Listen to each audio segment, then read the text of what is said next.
Okay, mayong mudto na usab kanatong tanan Luzon, Visayas, Mindanao. Mayong mudto Philippines, mayong mudto world, mayong mudto universe. Ano na punta mga higala, dili nga atong tulumanon sa kahanginan, CONA, Catechesis on Air, o ako lang gihapon kini inyong ubos nga alagad, Reverendo Padre, Edwin Academia Akab. Aboyno adlaw na usab karon nga sa matarong adlaw ang higala. Adlaw karon nga Biyernes, no, pizza 22 na kini sa bulan sa kining Marso. Ayan, no? So, hapit na gyud mahigala ang Semana Santa. Biyernes na gyud, no? Ug mga adlaw, unsa naman, Sabado na, ngayong pagka-Domingo, Semana Santa na. Sugod na ang countdown para sa Biyernes Santo. No, pagka-Domingo, ayaw mo kalimot, adlaw sa bendita sa Lukay. Ayan, no? Muna kita itong Palm Sunday. Ayan, andaman na daan ng inyong mga tuhod. No? Okay. Hinabihang taas sa mga higala ang atong gospel reading. Okay, kuan man na, passion. Dili man na ordinaryo nga gospel reading nga kuan man na siya. The Passion of the Lord. Taas kay na gikan gyud na sa katapusang panihapon paingon nas pagkabanhaw. No muna no. So taas kay kinakayo nga gospel. So muna nga andam-andama na ang inyong mga tuhod o gingon man usab andama po ang inyong mga gitawag nato nga andam-andama na po ang inyong mga kinilukay. Ano? Abi no, ubay gyud mahigala nga mga balandamon, no? Okay, no? Nahala, no? Ari na kita mahigala sa ato ang CBCP News, Balitang Simbahan ni ining kamudtuhon. Boy na mahigala, mga kaparian nga sakop sa Archdiocese sa Cebu, mipahigayo na sa ilang Chrism Mass. No, kagahapong adlaw, Marso 21. Gihimo usab nila kagahapong adlaw ang renewal of priestly vows o panaad sa pagkapari, no, kagahapong adlaw.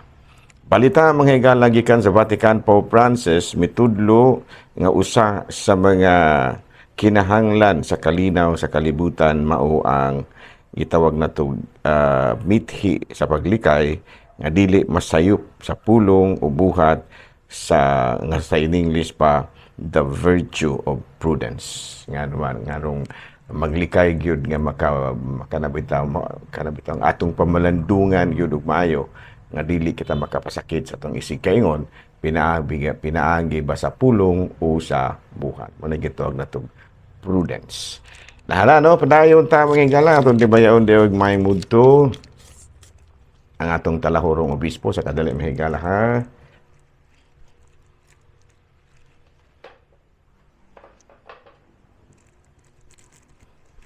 Ato po nga timbayaon og may mudto ang tanan natong mga kaigsuonan nga mga lay ministers, no, nga padayon mga higala sa ilahang gimbuhaton isip mga lay ministers, no, kada Sabado ay kada Domingo masabado magkuan may mahigala kining gitawag natong Bible sharing dayong pagka Domingo adto na sila sa ilang tagsa-tagsa ka mga assignments pagdala sa pagtulunan ni Kristo, ilabi na gayon usab ang pagpakalawat ng gitawag nato og KSP or Liturgy of the Word. Kunya pagkuman magdala sila og consecrated nga mga ustiya aron ilang pakalawaton usab ang atong mga katawhan dito sa bukid nga dili maabot sa pari ni ining Domingo, ha. So dako kay gikatabang ang mga atong mga lay ministers mga higala sa mga buluhaton sa usa ka misyonero.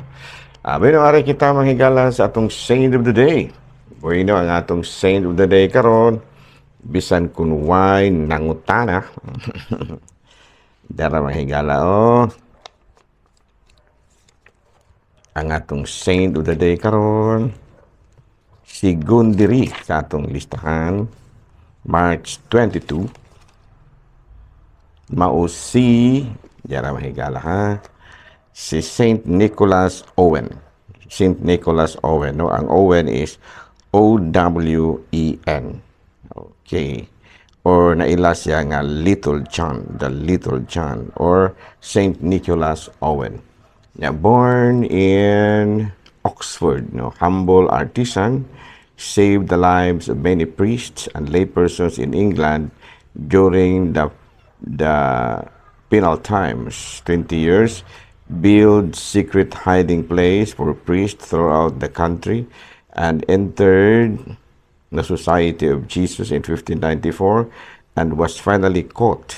He was tortured, and Little John, he was tortured, suffering an agonizing death, died in 1608 and canonized in 1970, and one of the 40 martyrs of England and Wales. So grabe gid ay mahigala, no? Nga kini si Saint Little John or Saint Nicholas Owen.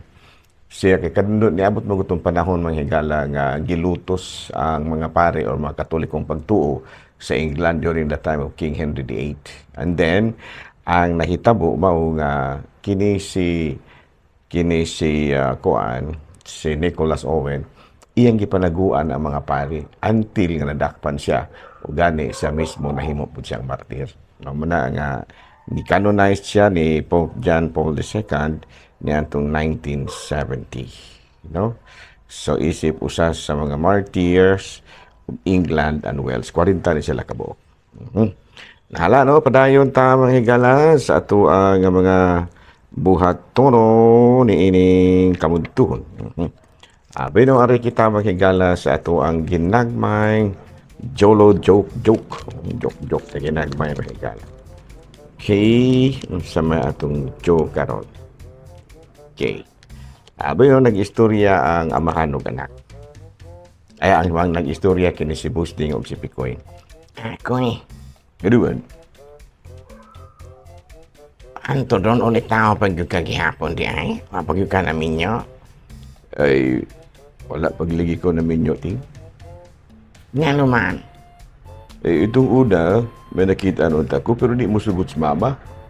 Dili ganahan si mama mo na nga, wala na ginoong ko maminyo. Ha?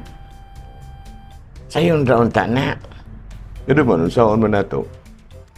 Kung mangita gani kag pangasaunon, kanang parehos o kinaiya ni mama nimo. Para dali ra kay silang magkasinabot. Kanang parehos jud og kinaiya ni mama nimo. Ay, tabo bitaw na. Nga katong disulay pug kong pangitag babae nga parehos jud kinaiya ni mama. Wa gihapon to magserbi. Ano man, nga parehos naman to kinaiyang mama nimo. Ay, si mama okay na unta. Si papa naman po dili mo sugot. Kay parehos ko nung kinaiyang mama na akong pagmasaunon. Niingon siya na, wag kay swerteng bata ka.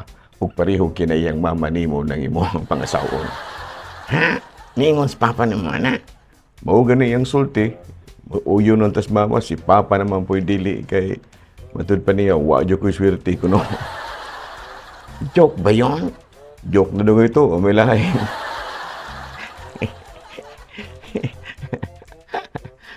Ana, mo nahigala ko. Nisagot naman tas mama. Si papa naman po'y dili. So, malayon ta mahigala sa ito ang mga buhatono ni ini kamuntuhon. Pwede ari nakita mahigala sa ato ang catechism. So, doon ay question dire mahigala ha. Question di on amor. Yan, unang pangutana. Padre, cuman, problema. Sumuga kayo. Okay. Sana mawala mo niya ito ang giandam-daan. Yan na mahigala. Okay ha? Ay kabalaka. Yan yara. Oops. So, yan yara. Is it biblical to celebrate fiesta? Kuya, pwede pangutan na wala maglaing relihiyon na tanan eh. Is it biblical? Pero ato sa ning sa Paraberte ka Tubagon, ato sa ning tanawon ug unsa ning fiesta. Atod pa, fiesta is a Spanish word. Spanish word ni siya, meaning a religious festival or festivities. You know, ato pa para sa Ginoo ba, para sa Ginoo. Pag Ginoo ba nga kasaulugan, religious festival. Unya sa pinulungan nga kining gitawag nato in English gitawag kini og feasts, no? Sa pinulungan nga kining kinat sila fiesta, kung sa pinulungan nga binisaya pangilin. Pero tagsa ra kay tang mogamit og word nga pangilin.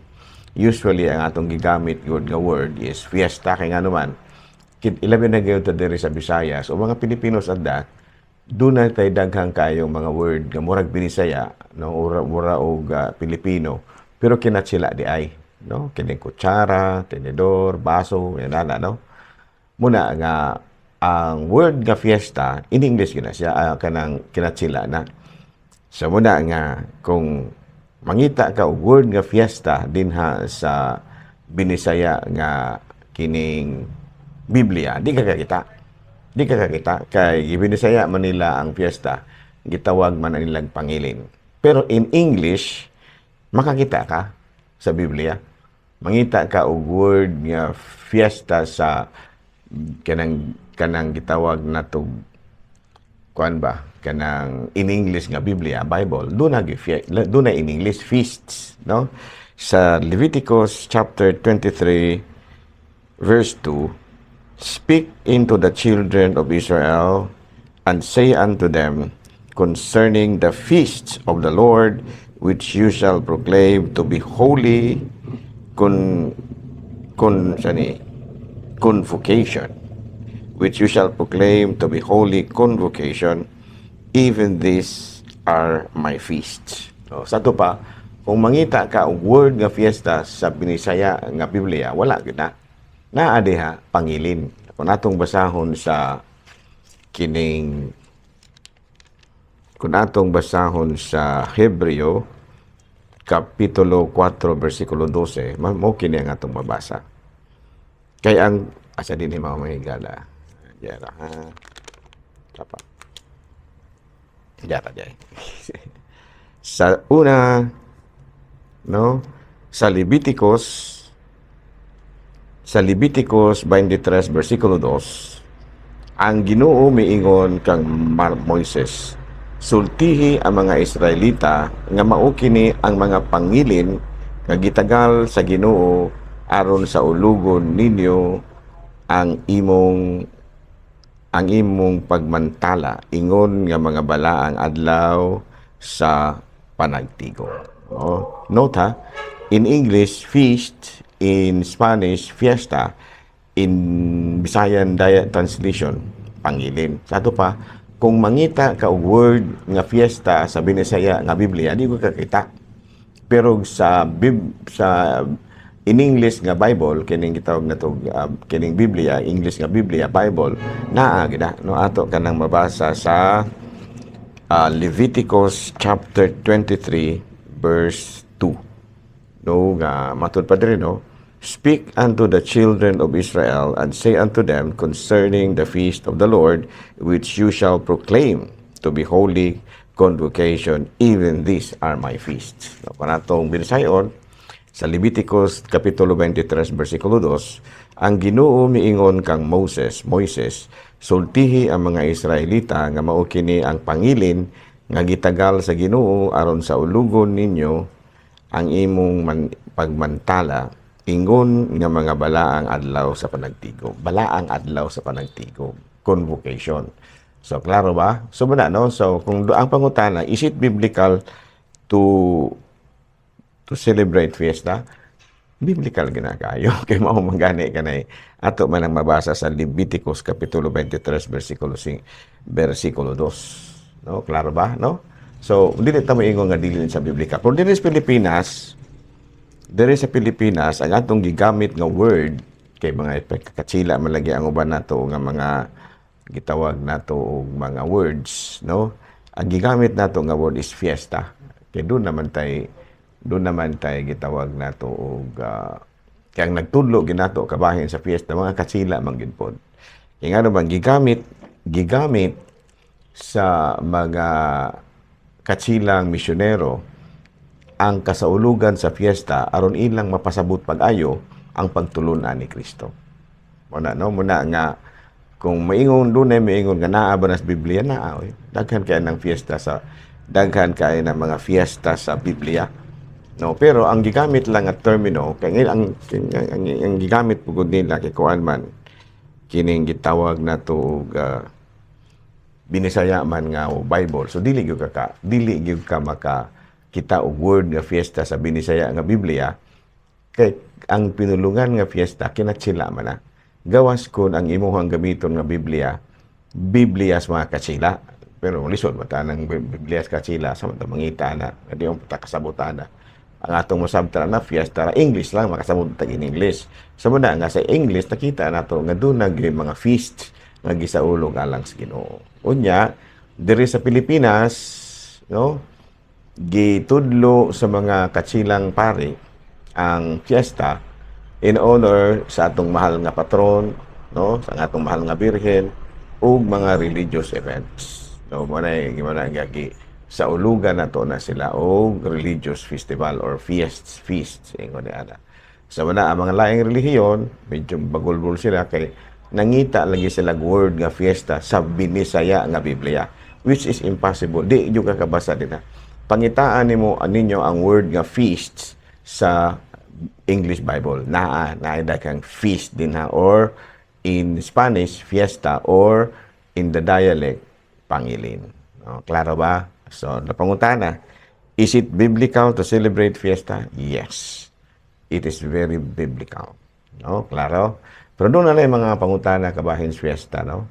Doon naman goy uban po nga pagkawala ng mga katsila ang mga choppy leader, ang mga choppy leaders, no? Kuan na po, kanang mag-usub-usub ang pista, kaya nga naman, ilan naman pong i-timing sa birthday sa ilang apo aron mausara ko ng gasto. O, ayan, no? Kay, moingon sila nga, karong tuiga, ang atong fiesta, dungan sa birthday sa akong apo. Ano, aron mausar ako ng gasto.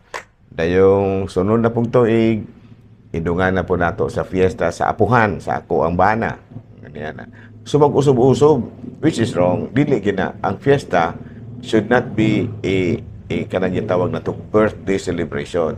It is a religious celebration. So ayaw intawan ninyo og gawas on matiming nga niya ng adlaw maopoy birthday sa imong apo, pero imo ra yung usbon ang pizza sa fiesta aron mahaom sa birthday sa imong apo, ayaw intawon man lang, no?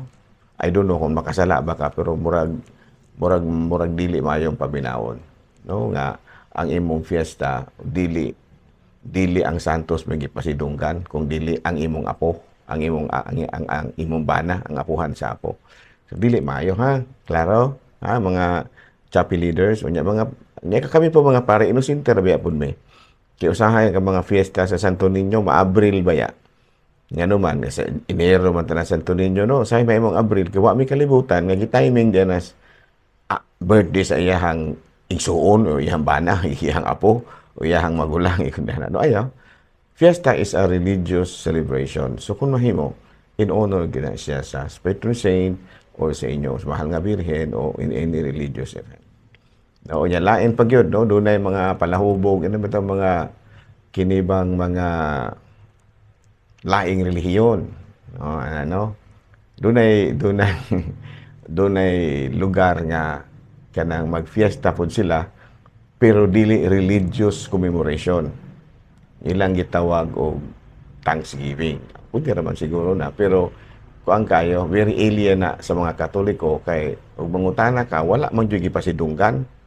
Kay diri sa Pilipinas ang gitudlo sa mga katsila nga nauna bang mga misyonero in honor gyud na siya sa usa ka patron nga mahal nga birhen ba dagbay o kinsa ba.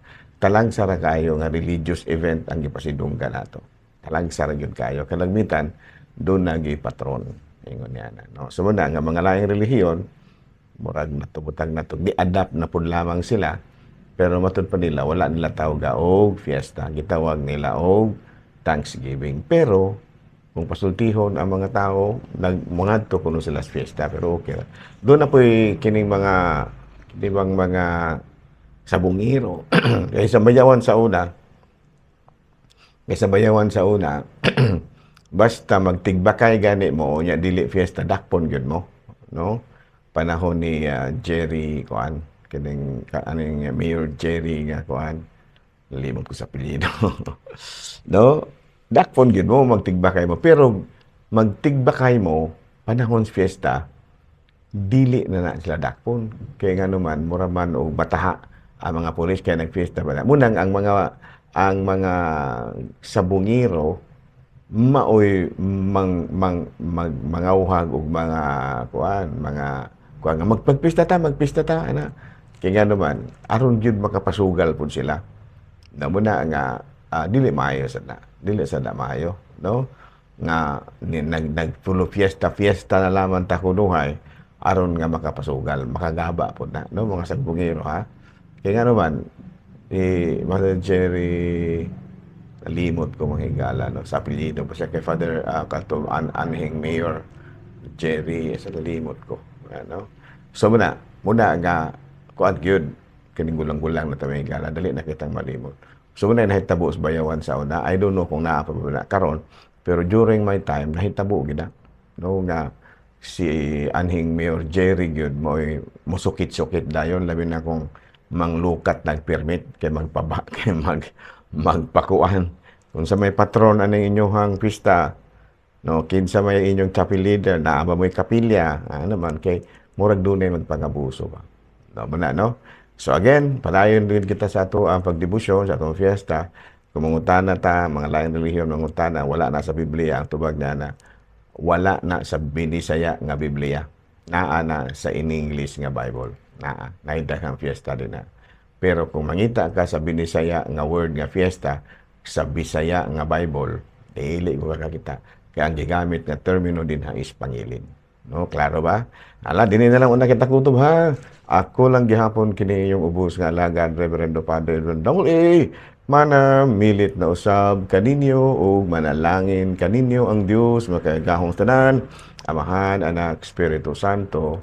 Good noon, Pilipinas!